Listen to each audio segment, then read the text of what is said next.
Pourquoi l'éducation israélienne intrigue les grandes puissances asiatiques?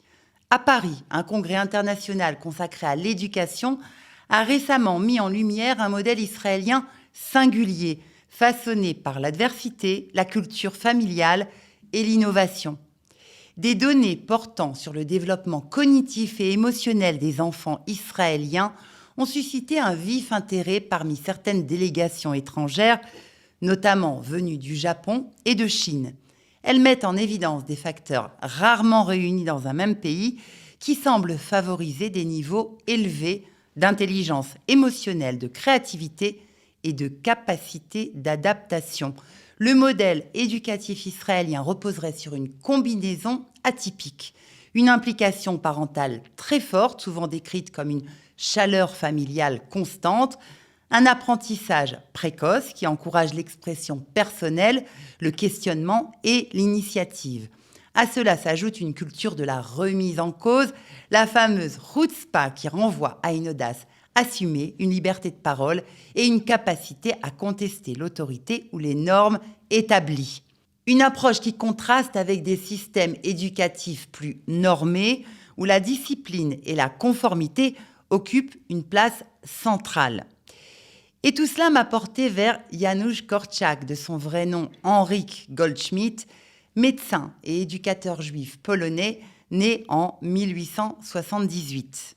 Pédiatre de formation, il consacre sa vie aux enfants, en particulier aux plus démunis. Il dirige un orphelinat à Varsovie où il met en place une pédagogie révolutionnaire fondée sur le respect, la parole et les droits de l'enfant. Bien avant la Convention internationale des droits de l'enfant, Korczak considère l'enfant comme une personne à part entière qui a droit au respect, à l'erreur et à l'expression. L'autorité éducative doit être fondée sur la confiance, la cohérence et le dialogue. L'éducateur doit observer attentivement l'enfant, comprendre son rythme, ses émotions, ses difficultés. Il n'existe pas l'enfant, mais des enfants, tous différents. Korczak insiste sur le fait que l'adulte a un devoir moral envers l'enfant, ne pas l'écraser par son pouvoir, reconnaître ses erreurs et l'accompagner sans le dominer. Enfin, l'apprentissage se fait dans les actes simples du quotidien, prendre des décisions, résoudre des conflits, vivre ensemble.